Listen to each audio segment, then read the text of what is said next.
시작해보죠. 됐습니까? 오케이. 자, 여기 이제 먼저 그림을 잠깐 좀 설명해 드리려고 하는데요. 여기 그림을 보는 거는 여러분들이 잘 보이시는지 모르겠지만 맨 밑에 보면은 써 있습니다. 노예 성경이라는 성경책이에요. 이것은 이제 제가 몇 년 전에 워싱턴에 있는 성경 박물관에 가서 제가 찍어온 사진입니다. 노예 성경은 뭐냐면요, 1800년도 초반에 농장주들이 자기가 가지고 있는 농장에서 일하는 노예들한테 준 성경책이에요. 성경책인데 여러분들 성경을 읽어보면 노예에 대한 얘기가 굉장히 많이 나오잖아요. 특별히 출애굽기 같은 걸 보면은 노예들이 탈출하는 얘기잖아요. 그러니까 농장주들이 보기에 거슬렸던 거예요. 그래서 그런 걸 다 잘랐어요. 그래서 이 노예 성경은 구약의 약 90%, 신약의 50%를 잘라냈어요. 신구약 다 합해서 66권이잖아요. 66권이 총 1189장이에요. 그런데 그 중에서 232장만 들어가 있어요. 자, 보세요. 농장주들이 성경을 재단을 했어요. 그야말로 확 잘라내고 왕창 잘라내고 나머지만 준 거예요. 왜? 자기들의 이익을 위해서. 그렇게 해서 준 거예요.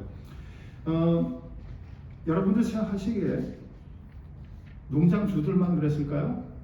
1800년도 초반만 그랬을까요? 지금 현대는 어떨까요? 현대도 그렇습니다. 여러분들은 어떠실까요? 저는 어떨까요? 저도 그래요. 여기에 대한 얘기는 제가 오늘 결론 부분에 얘기를 할 거예요. 오케이? 자, 그래서 그걸 생각하시면서 한번 좀 오늘 강의를 시작해 보죠. 제가 지난 시간에 말씀드렸지만은 히브리서는 이렇게 볼 수가 있습니다. 이것도 뭐 수없이 많은 학설들이 있어요. 근데 그 중에서 저는 제일 제가 보기에 제일 파운데이션이 solid하다고 생각되는 분의 그걸 그대로 제가 썼습니다.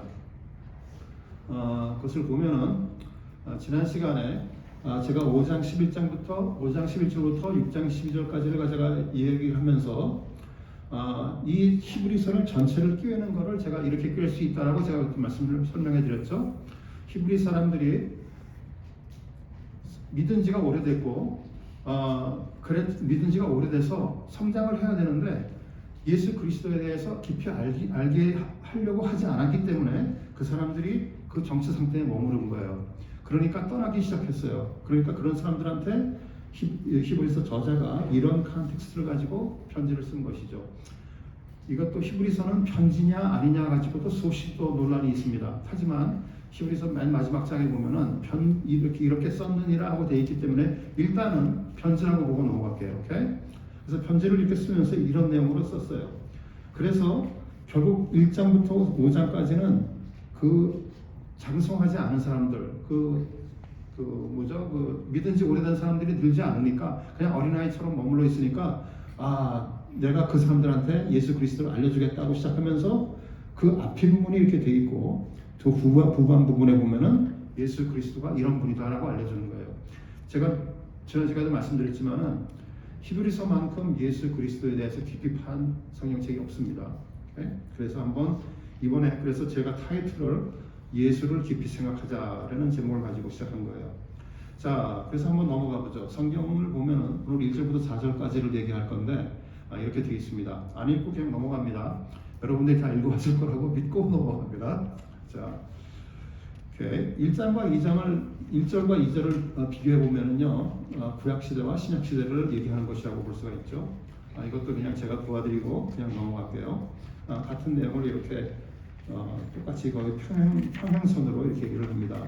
그래서 예수 그리스도가 이제 이 땅에 오셔서 말씀하셨다 이런 내용을 가지고 있죠. 혹시 또 질문이 있으시면 저를 스탑시키세요. 자, 그래서 이제 구체적으로 구절에 들어가 보면은 1장 2절 3절에 보면 이렇게 되어 있습니다. 이 모든 날 마지막에는 아들을 통하여 우리에게 말씀하셨으니 그리고 하나님의 우편에 앉으셨느니라 이렇게 되어 있습니다. 성경에서 보면은 우편에 앉으셨느니라는 표현이 종종 나와요. 많이 나오진 않지만 몇 번 나옵니다. 그 표현의 의미는 뭐냐면요, 예수 그리스도께서 이 땅에 오신 사역을 마쳐서 이제는 하나님의 우편에 앉아서 우리를 다스린다, 만물을 다스린다 이거예요. 이런 의미예요. 결국 무슨 얘기냐면은 예수 그리스도께서 오셔서 뭐 예언자로도 오시고 왕으로도 오시고 그리스도로 오시고 메시아로 오시고 그렇게 여러 가지 그런 의미가 있지만 예언자로서 마지막 말씀을 전하셨고 그리고 구원을 완성하셔서 이제는 뭐 왕으로 다스린다. 이런 내용이죠. 그래서 우리가 이해하는 것은 어떻게 되냐면은 그리스도의 말씀을 끝으로 더 이상 계시의 말씀은 없다라고 저희는 믿고 있습니다. 그런데 그렇게 믿지 않는 기독교도 있어요. 대표적인 경우가 바로 몰몬입니다. 몰몬은 하나님의 계시의 말씀이 계속 지금도 이어지고 있다고 믿습니다. 그래서 그 조셉 스미스라는 사람이 1830년에 하나님의 특별한 계시를 받았다고 합니다. 그래서 그 받은 내용을 가지고 Book of Mormon이라는 책을 만들었어요. 그래서 그 Book of Mormon을 가지고 성경과 비슷한 권위가 있다고 믿는 사람들입니다. 그리고 몰몬 교는 지금 현재 그 리더십 카운슬이 있어요. 어떻게 교회적으로 따지면은 뭐 담회 아니면 무슨 뭐 노회 이런 것이 있는데 제가 몇 년 전에 거기 솔트레이크 시리에 들렸을 때는 그 리더십 카운슬이 8명이 있었습니다. 지금은 몇 명인지 모르겠어요. 근데 하여간 그 사람들을 뭐라고 부르냐면 living prophet이라고 불러요. 살아있는 선지자라고 불러요. 그래서 그 사람들이 내리는 결정 아니면 그 사람들이 하는 말씀을 아직도 살아있는 선지자의 말씀처럼 인정을 합니다. 저희는 그렇게 인정하지 않습니다. 네? 여기 보면은 여기 이제 예수 그리스도께서 마지막 말씀을 전하셨다고 되어 있는데 그것을 잠깐만 좀 생각을 해보면 제가 지난 시간 때 여러분들이 혹시 신앙관이라는 걸 가지고 있으면 그것은 성경을 모르기 때문에 그렇다라고 제가 그때 말씀을 드렸어요. 그러면서 제가 왜 그렇게 말씀을 드렸냐 제가 설명을 드렸죠. 하나님의 말씀은 우리의 생각과 마음을 쪼개기 때문에 만약에 여러분 생각에 내가 가지고 있는 생각에 바탕을 해서 신앙관이라는 걸 만들었으면 성경은 그걸 근본적으로 깨부시는 것이다. 그렇기 때문에 신앙것이 맞지 않다. 그렇게 말씀을 드렸죠. 그런데요, 그것뿐만이 아니라 성경도 여기서 똑같은 말씀이에요. 성경 말씀이 66권이잖아요. 66권을 여러분한테 주신 이유가 있는 거예요. 만약에 그냥 여러분 생각에 신앙관이라는 걸 여러분이 만들 수가 있었으면은 하나님께서 66권이나 되는 책을 주실 필요도 없죠. 그냥 여러분이 생각하면 되는 거니까 하나님에 대해서 그냥 알고 있는 기본적인 상식 가지고 생각해 보면은 하나님의 뜻을 우리가 알 수 있다고 믿는 것이죠. 근데 하나님께서 여러분한테 66권을 주셨단 말이에요. 어마어마한 분량을 주셨어요. 조금이 아니죠, 그렇죠? 그렇기 때문에 그걸 보더라도 하나님께서 여러분들께 이렇게 좀 그렇게 쉽게 여러분이 신앙이라는 것을 쉽게 생각할 수 있는 상식 수준에서 할 수 없는 것이라는 것을 우리가 알 수가 있는 것이죠. 그 이사야서를 보면 제가 여기 이사야서 6장의 내용은 제가 다음 시간에 좀 강의를 할 텐데 거기 보면은 죄의 근본을 뭐라고 보느냐 하면요, 들어도 듣지 못하고 보아도 보지 못한다고 되어 있어요. 그것 때문에 하나님께서 이사야를 불러서 가서 말하라, 선포하라 라고 사명을 주시죠. 그게 이사야 6장의 내용이에요. 만약에 여러분들이 쉽게 생각할 수가 있었다면은 들어도 듣지 못하고 보아도 보지 못하는 일이 생길 일이 없어요. 만만치가 않기 때문에 그렇게 그냥 여러분의 생각으로 그냥 될 수가 없는 일이기 때문에 그것이 들어도 듣지 못하고 보아도 보지 못하는 결과가 생기는 것이죠. 그렇기 때문에 그리고 또 여기서 보면은 여기 하나님께서 여러 번에 걸쳐서 여러 가지 모양으로 말씀하셨다고 되어 있잖아요. 만약에 여러분들이 쉽게 생각할 수 있었다 그러면은 여러 번에 걸쳐서 여러 가지 모양으로 말씀하실 필요도 없었어요. 그렇게 말씀하신 이유는 뭐냐? 여러분들이 여러분의 생각 가지고 있는 것들을 버려라. 이제 새로운 마음으로 가슴속에 예수 그리스도를 넣고 새로운 관점으로 성경을 보기 시작해라. 그게 그 답이에요. 그래서 그 내용을 지금 가기 위해서 첫 발을 지금 디디고 있는 거죠. 자, 보세요. 결국 그 내용이 뭐냐 하면은 구원 계획이 예수 그리스도를 오심으로 완성이 됐다는 거예요. 그렇기 때문에 더할 것도 없고 없다는 것이죠. 그렇기 때문에 구약의 율법, 제사 이런 것들이 구원이 완성됐기 때문에 이제는 더 필요 없이 되는 것이죠. 그래서 성경에 말씀되어 있듯이 피하신 것이죠. 그래서 우리는 더 이상 더해질 것, 업데이트될 것, 정정할 것이 없다고 저희는 믿습니다. 자, 한번 제가 여기서 이제 그 퀘스천을 한번 제가 드려볼게요. 한번 생각해 보세요. 2006년, 이제 2026년이죠. 이번 여름에 어떤 고고학자가 사도 바울의 서신을 발견했어요. 발견했다고 칩시다. 오케이? 그런데 100% 이걸 확인할 수 있는 방법은 없지만 100% 바울 서신이라고 확신할 수 있는 것을 발견했다고 칩시다. 자, 그러면은 어떻게 될까요? 우리가 성경에 그걸 포함해야 될까요? 아닐까요? 여러분서 어떻게 생각하세요? 성경이 지금 66권, 신약이 27권이잖아요. 누가 발견했어요? 그러면 그 100% 바울 서신이 분명해요. 그러면 우리가 28권으로 만들어야 되는 건가요? 어떻게 되는 건가요? 의견 없으세요? 할 수 있을 것 같아요? 할 수 있다고 생각할 수도 있는데 저희는 그렇죠. 할 수 없다고 생각합니다. 왜냐하면 정정할 것이 없고 업데이트할 수 없기 때문에. 끝났어요. 성경은 지금부터 영원히 27권이에요. 신약은 영원히 27권입니다. 그래서 웨스트민스터 신앙고백에 이렇게 되어 있어요. 1장 1조. 여러분들 웨스트민스터 신앙고백 1장 보면 뭐가 있어야 될 것 같아요?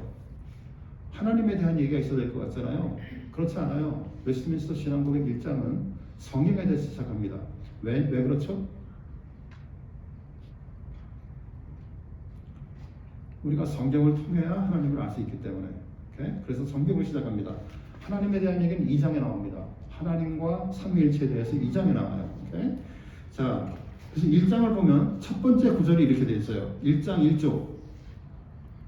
왜냐하면 하나님께서 그의 백성에게 그의 뜻을 계시하시던 이전의 방식들이 지금은 중지되었기 때문이다. 이렇게 되는 것이죠. 우리는 이것을, 그래서 성경이 우리는 완성됐다고 믿습니다. 바뀌지 않습니다.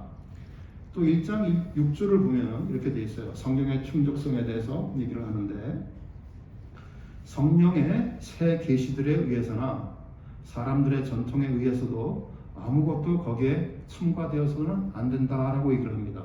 여기 보시면은 성령의 새 계시들로 되어 있어요.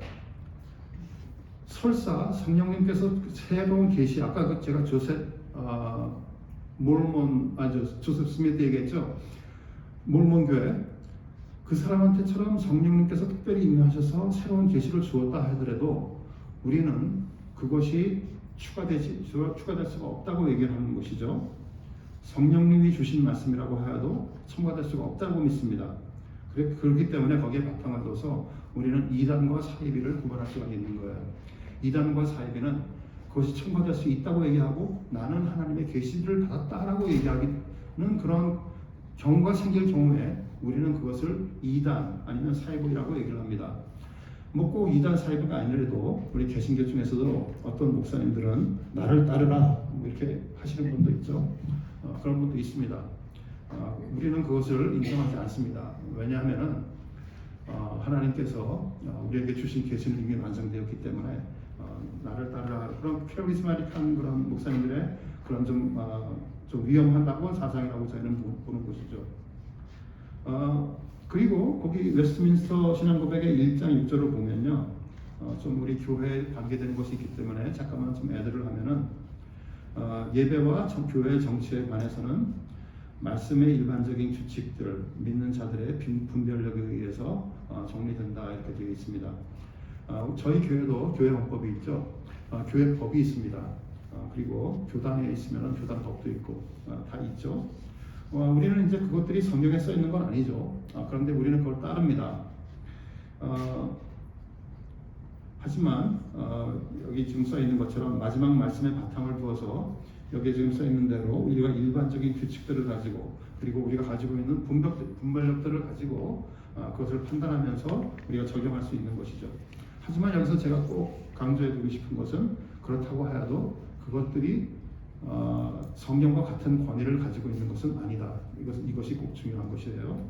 오케이? 자, 혹시 제가 이 마지막 계시에 대해서 잠깐 말씀을 드렸는데 여러분들 가운데 질문이 있을 수가 있거든요. 이거는 그래서 혹시 좀 궁금하신 게 있으시면 질문하셔도.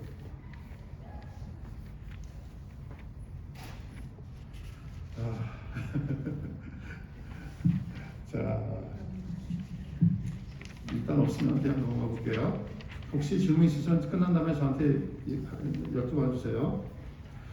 자, 이제 예수 그리스도에 대해서 잠깐 좀 살펴보려고 합니다. 히브리서는 좀 전에 우리가 읽었듯이 하나님께서 그리스도를 통해서 마지막 말씀을 하셨던 것을 우리는 봤죠. 그렇기 때문에 우리가 그 구약을 이해할 때 어떻게 이해해야 되냐면은 하나님께서 그 그리스도를 통해서 마지막 계시를 하기 위한 준비다라고 볼 수가 있는 것이에요. 자, 우리가 구약은 선지자를 통해서 말씀하십니다. 하나님께서 선지자를 통해서 말씀하시죠. 그렇기 때문에 구약에 보면 선지자들이 얘기를 할 때 하나님의 말씀을 전할 때 어떻게 시작합니까? 여호와의 말씀은 이렇게 시작합니다. Thus says the Lord 이렇게 시작해요. 자, 신약에서는 예수 그리스도께서 말씀하실 때 어떻게 말씀하십니까?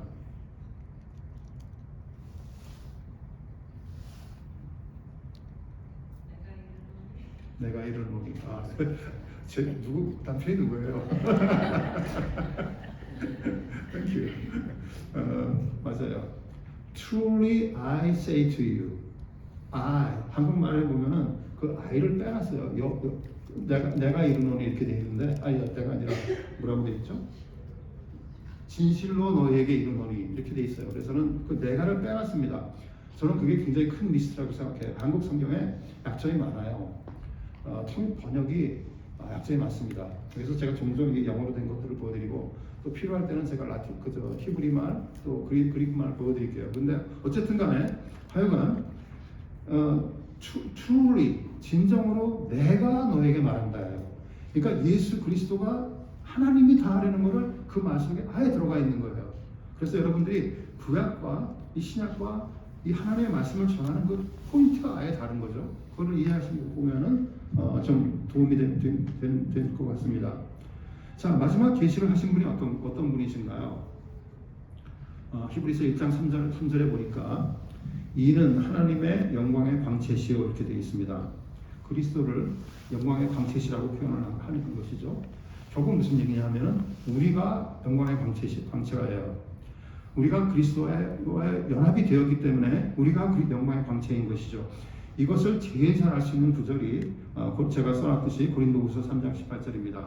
우리가 다 수건을 벗은 얼굴로 거울을 보는 것 같이 주의 영광을 보매 그와 같은 형상으로 변화하여 영광에서 영광에 이르니 곧 주의 영으로 말미암음이니라.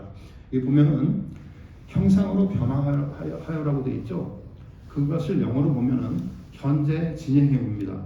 Being transformed예요. 그래서 우리가 변하고 있는 것이죠.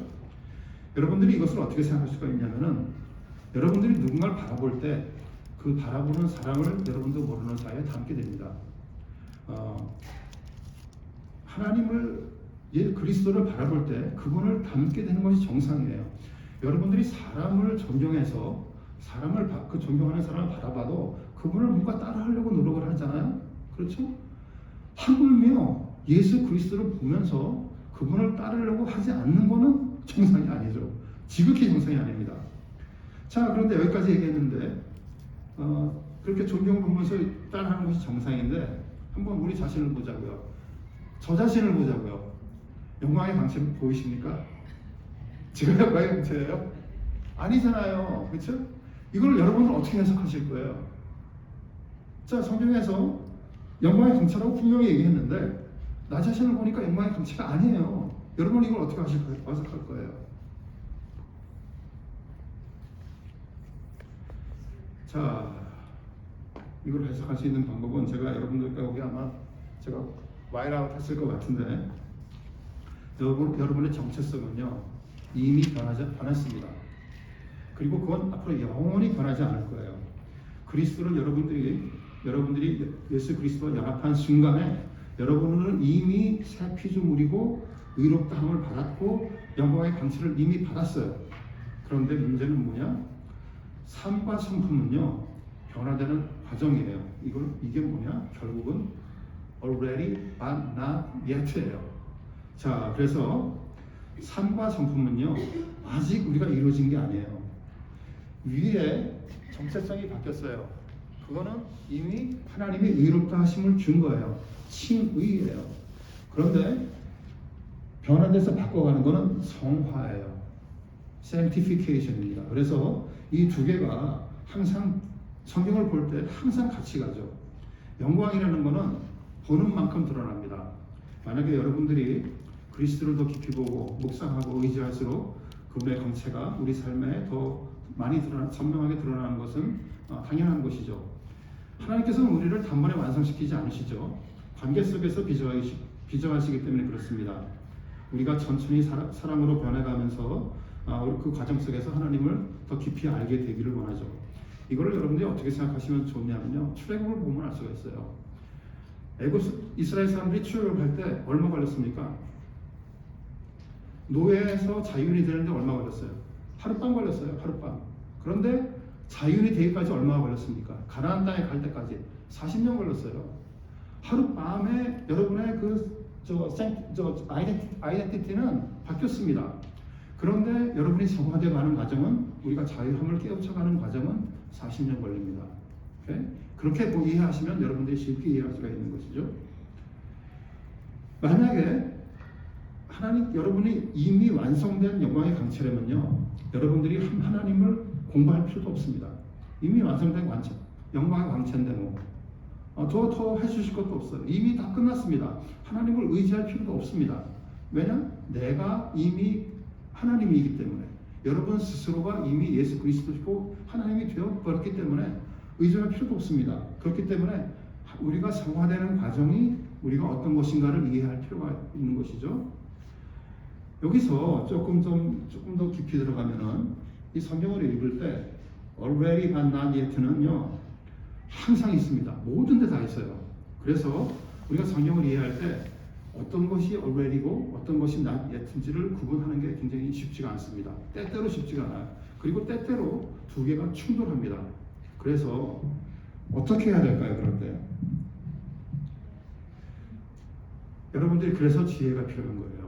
그래서 우리가 성경 공부를 해야 되는 거예요. 그걸 구분할 수 있는 그 지혜는요, 성경에서 오기 때문에 그렇습니다.